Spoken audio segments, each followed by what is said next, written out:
us, they would say much of what we are saying as well. So God bless you. Here, here. Thank you so much. Yes. Any other commissioner? Okay, Altita, you and I have known each other. I don't know how many years it's been. That's right. Quite frankly, when I got the meeting material and learned that you had retired, I was somewhat shocked and surprised. But I know it is well earned in terms of your years of service, the contributions that you made. You've been a fighter for civil rights in this community across the state for years, and you have made an impact. There's no doubt about your impact on the commission. And we look forward to working with you in whatever capacity you're around in the future. And as always, all of us will be calling on you to pick your brains, to learn some of that wisdom, so we enable us all to be more effective in the commission to be more effective as well. So thank you. Thank you, Ray. Okay. And Altita, Commissioner Randolph just texted me to let you know that she wanted to thank you for your wonderful job here, and wish you a wonderful life in retirement, and just thank you again for your service to KCHR. Thank you. I appreciate everybody. Okay. Thank you. Thank you. So moving forward, there obviously is one open position as a staff attorney, but also the managing attorney position. When the book was put together, I haven't talked to Brandon yet today to know what the update from personnel has been, but it's still been pending being posted on the site. Also, we're hoping to have the staff attorney position on there at the same time. That way we can make sure that we're moving forward and not getting too far behind. We're also working on getting the vacant investigator's position filled as well. And we're looking at ways to cover that, maybe federally funded. That way we can get quicker help to the office, because the hiring procedures would be a little different. As far as training and professional development, with those positions being posted, I'm required, and I'm doing some management trainings and budget trainings in My Purpose portal, which is our really training site. And then also working on goal planning and setting new goals with managers in the next 2 weeks. And I think I get to this later, but there's also some training actually this afternoon with myself and the education and outreach team on doing intake functions. And we're working with the EEOC this afternoon after this meeting is over on more refreshers on inputting things into the database and getting the intake functions moving a little more smoothly. And then I can't remember if it's next week or the week after, we're doing the same thing with our housing HUD database, making it where we have more people who are able to do this data input, and to make sure we can all be able to move some of those cases through the process on that front end, excuse me, to cover up for any challenges or delays we might be facing, but also making sure that we can meet our duties and make sure that we're doing what needs to be done. And so we're all working on learning how to do those functions. As far as outreach goes, last month, we talked about meeting and talking more with local commissions. And this month, I met with the new executive director for the Louisville Human Relations Commission. And we talked about our agencies and how we can work to support one another. They have a new grant for some housing and fair housing things and issues to be addressed in the city. And they have a major campaign that's going to be all around Louisville and Jefferson County area with billboards, some videos, some commercials, and all of that. And so we're having conversations on how we can be involved in that to further what we're doing, but they have a grant for it. And so it makes it where we can help with that information and leverage that grant to create more information about what's available in Kentucky. I also went to the Owensboro Commission and talked to them about our work and things that we're doing and some of the work coming up. They were working on a survey, which in a few of my earlier communications with you all, I talked about my desire to have listening tours and to talk with different segments of the state about what they're seeing by way of human rights and some of the issues that needed to be addressed. And it sounded very similar. And so that seemed to be a more COVID era way to get that information. And so we're having a few meetings in the coming week or two to talk about how we could replicate that statewide and utilizing the local commissions to do that. So we could do a statewide ask by using those local commissions to get a local temperature, and we'd have the same survey and being able to get that data and information, but not being able to, while we're not able to go out. I also wanted to share with the team here about 15 minutes of the conversation from the commissioners there was excitement around the fair housing event that we're doing. And so most of the commissioners there said that they were going to participate and come to that. And they were actually sharing it with their own networks because they really were excited about the past events put on by our education outreach team. And so they had wanted to spread the word and get even more people involved for this next one. I've done a few media and speaking engagements. I was a guest lecturer with U of L School of Law in the class on poverty, health, and the law. And we talked about how this agency addresses those issues. And we talked especially in relation to the ADA. I'm doing another few classes at the law school around equal rights this spring and how this agency plays a hand in that.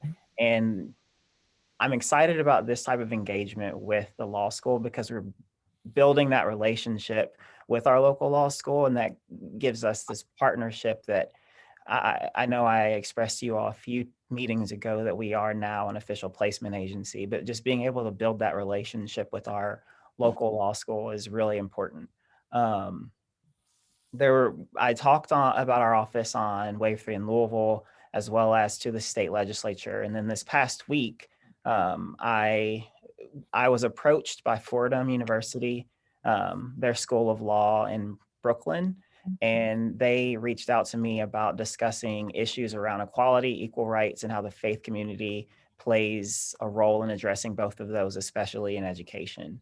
And so that was a really great event. It was largely attended, and it was good to talk about where we are to a national audience. And then lastly on that, I was asked by the Legislative Black Caucus to record their Black History Month video. And the video was put together by the Legislative Black Caucus and the Legislative Research Commission with the General Assembly. And so I believe that went up about 2 days ago.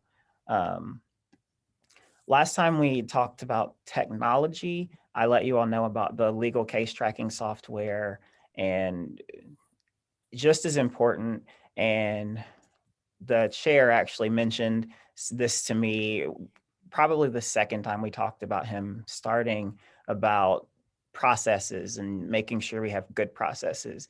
And I convened Brandon, Aaron, Cynthia, and Marianne to talk about also doing a better process tracking from intake. So when people come in the door through the PC panel where that legal determination gets made, and if they're going to move over to then the legal case tracking system. And so we looked at software options, but we're also working on a demo of an internal Microsoft Access version that could accomplish front-end tracking before the handoff to legal, but being able to have something that's not, because right now we have those federal databases that we put things into, but that's not as quickly accessible, and it's not as friendly for all purposes on checking on where something is along the process. And so we're building that out, and hopefully, I believe by the next meeting that should be up and running, and then we can then have a better understanding of if that makes sense, or if we should go with a paid version or software.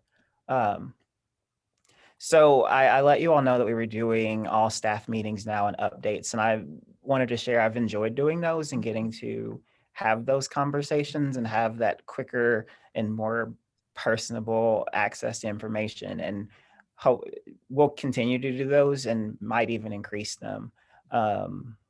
As we're in transition with mediation, there are some things that are a little different. As of now, mediations, since we had to change it so quickly, until we get the new people in, mediations are coming to me and Cynthia, and then we are going to work them and figure out where they go, or to coordinate if mediations are going to happen, if they're not, and then facilitating them getting to enforcement if there's not going to be a mediation. We're working currently to get that person hired, but also to get a mediation coordinator position a little bit fleshed out to facilitate this long term. I also set up a mediation email account. That way it doesn't just go to one person, but it's a mediation account that a few people who would handle mediations can monitor. And so it wouldn't be it would no longer be tied to one person, but for longevity, it can be a design mediation address that we can let people know. And that way for parties that are opting in, they can have those communications through mediation. And then there will be training on mediation. I've worked out a training plan with EEOC for mediation trainings as soon as we are able to hire for positions. I mentioned earlier that we are working on the housing and employment training, so more people can handle those intake functions when needed. And this is also after some conversations I had with HUD around our processing practices and some changes that we needed to make.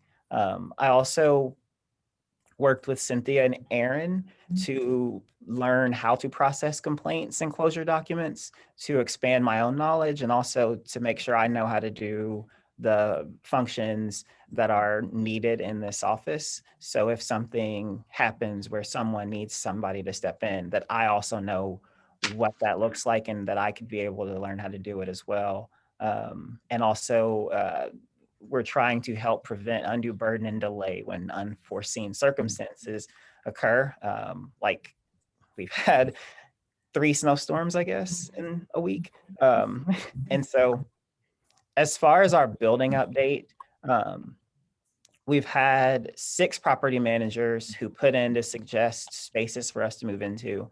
I believe I let you all know that we had that open bid as of the time of our last meeting.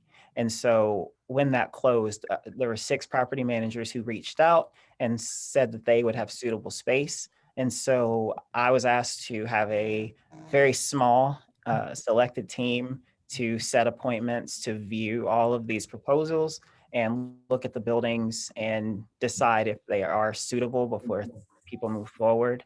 I wanted to make sure that everyone was involved in this process. And so I want to involve the team during our updates to understand what they feel is beneficial for our possibly new working environment. And so as that process moves forward, I'll be sure to update everyone, and we can hopefully have good news soon on that. And then lastly, I shared this with you all, but just as a reminder, COVID vaccines are coming, they're here. And I get a communication from the governor's office on eligibility for commissioners and staff. And as soon as I hear from anyone from the governor's office, I get that notification. And then there's a quick turnaround where I then need to contact you and see if you want to get that vaccination or not. And then I let them know, and then we set up your appointment. And if it's a no, then we can let the state know and let them move on. That is everything. Does anyone have questions?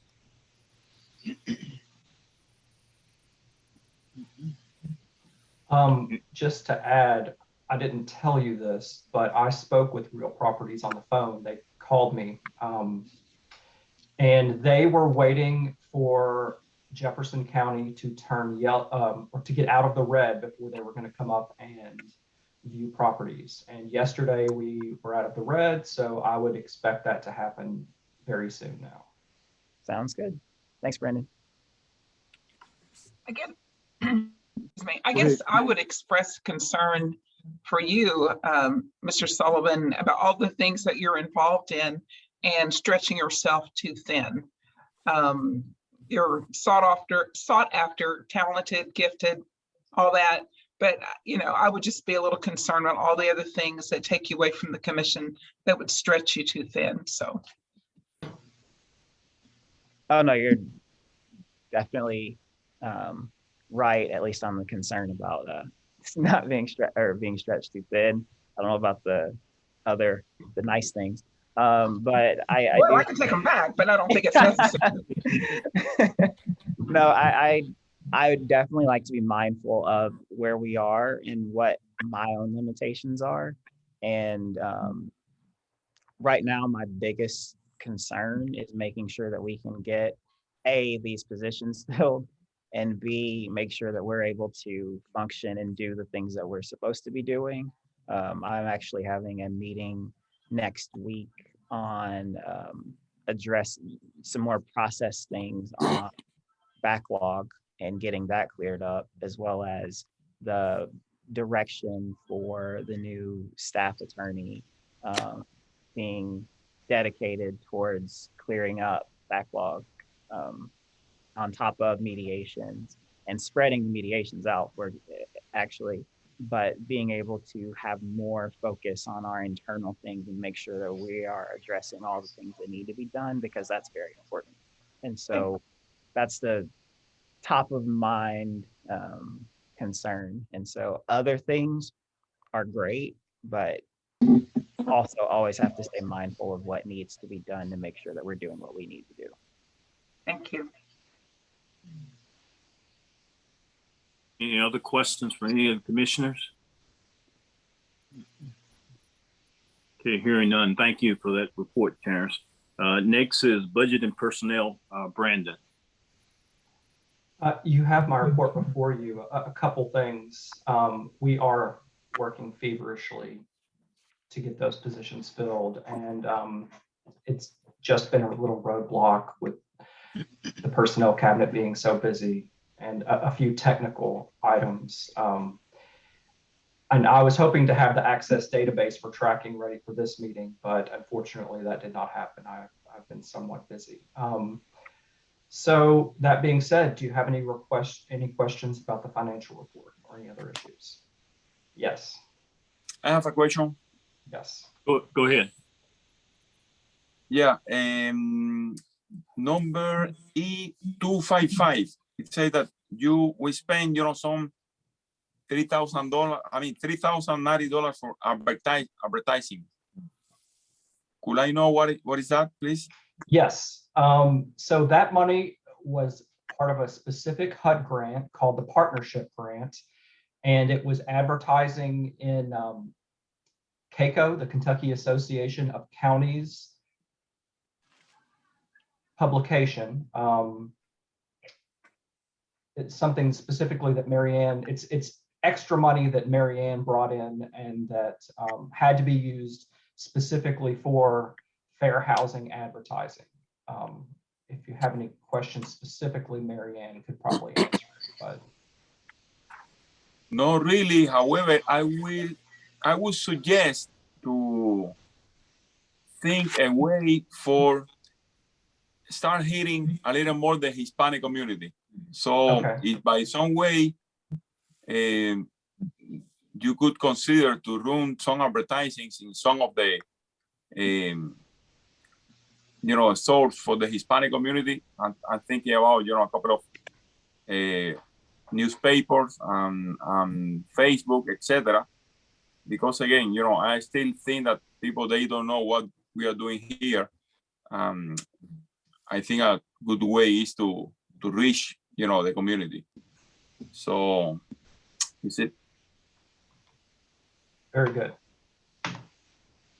We would be happy to do that. And actually, 2 of those digital ads that you see the expense for were actually printed in Spanish in those publications.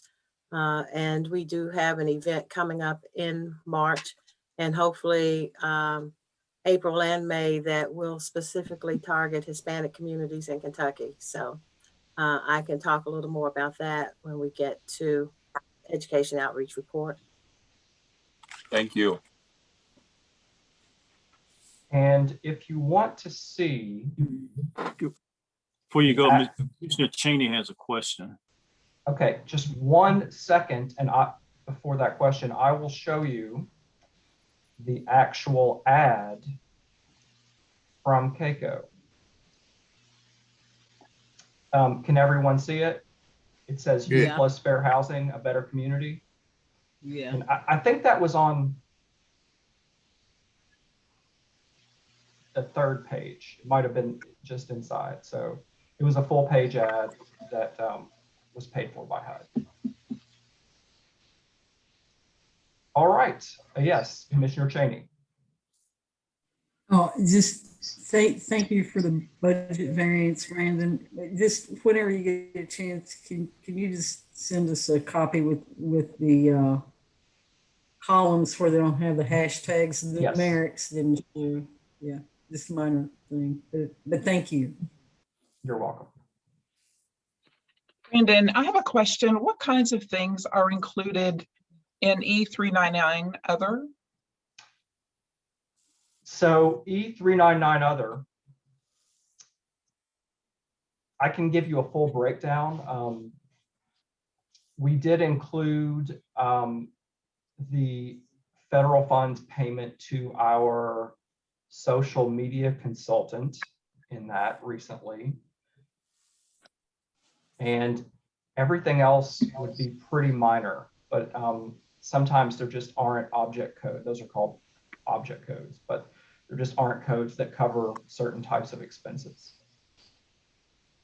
But I think primarily in that number is our social media consultant. I'm trying to get back to it to see what the exact amount is.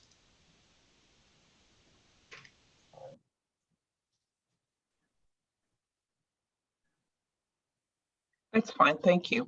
All right, you're welcome. Yes. Is there a dollar threshold you're using for purposes of deciding what you put in the others? There's not. Okay. It's just a category. We don't budget down to the object level per se, not to the object code level. It's the lowest we budget is operating versus personnel cost. Commissioner Frank Smith. Yes, to Commissioner Cheney's point, I wondered if, since we're in the session, if it's okay to give the totals for those 2 columns. It is. So we could have that. Okay. I'm gonna have to unplug my camera.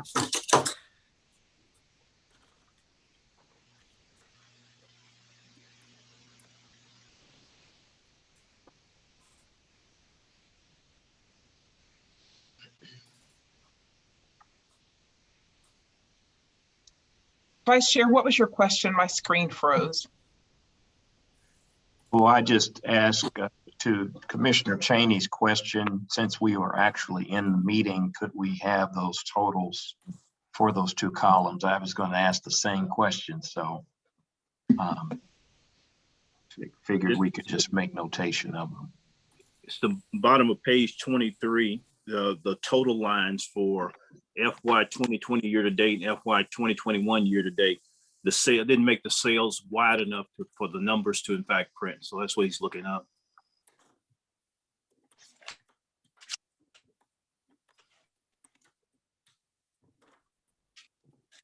Okay, can everyone hear me still? Yes. Yes, we can go ahead. Okay, the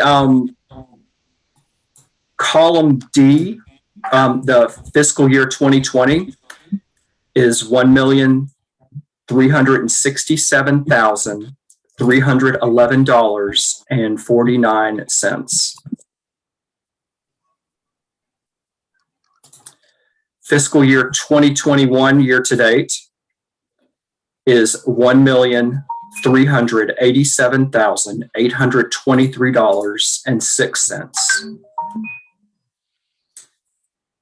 And the next column is negative $20,511.57. And I'll attach this file to the meeting chat. Email it out right now. Thank you. Okay. Any other questions relating to budget and personnel? Okay, hearing none. Thank you for that, Brandon. Next is Enforcement Unit, Aaron. Hello, everyone. We have 23 cases for you all to review today. That's 2 conciliations, 3 reconsiderations, 5 administrative closures, 11 MPCs, and 2 withdrawals. Is there any questions?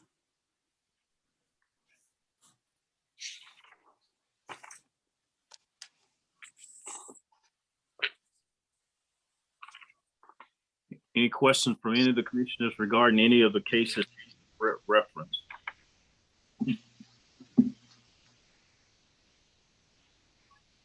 I have also one other thing just to point out.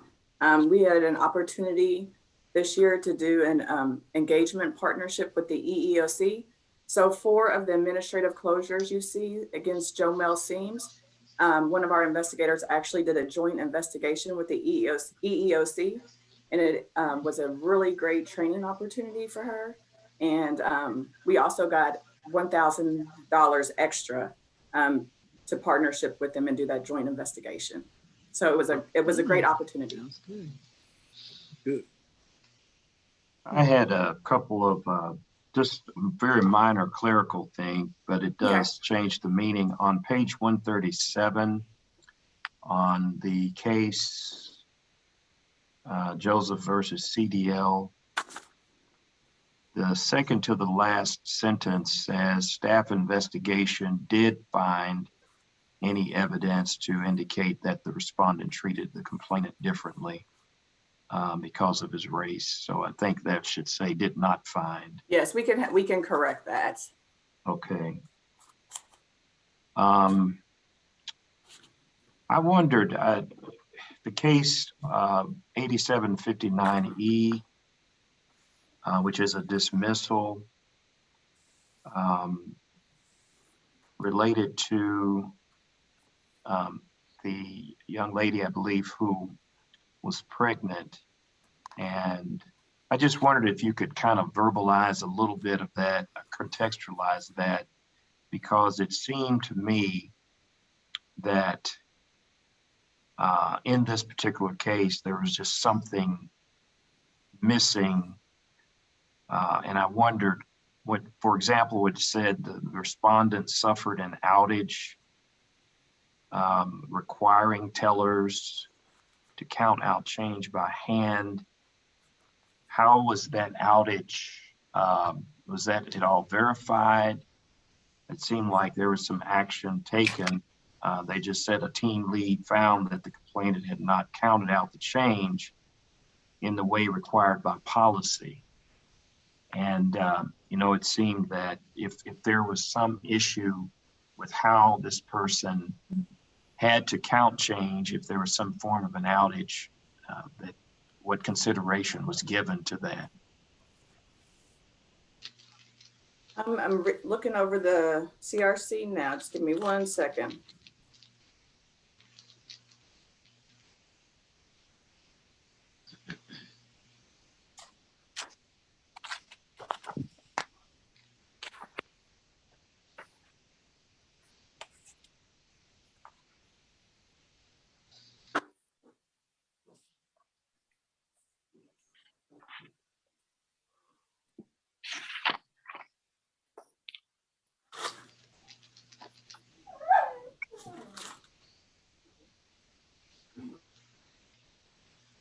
I'm gonna see if we can get Chad in here. Chad Stratton was the investigator on that case, and he can answer any questions we have. Good morning, Thank you. Commissioners. Good morning. Good morning. Yes, yes. So in this particular case, I did confirm it was an outage. In this case, the complainant had a extending disciplinary pattern that was consistent with that. It was an outage. She did announce her pregnancy, but at that point, they had already been following her disciplinary policy prior to the pregnancy. Does that address your question, sir? Okay, so really she was terminated because of the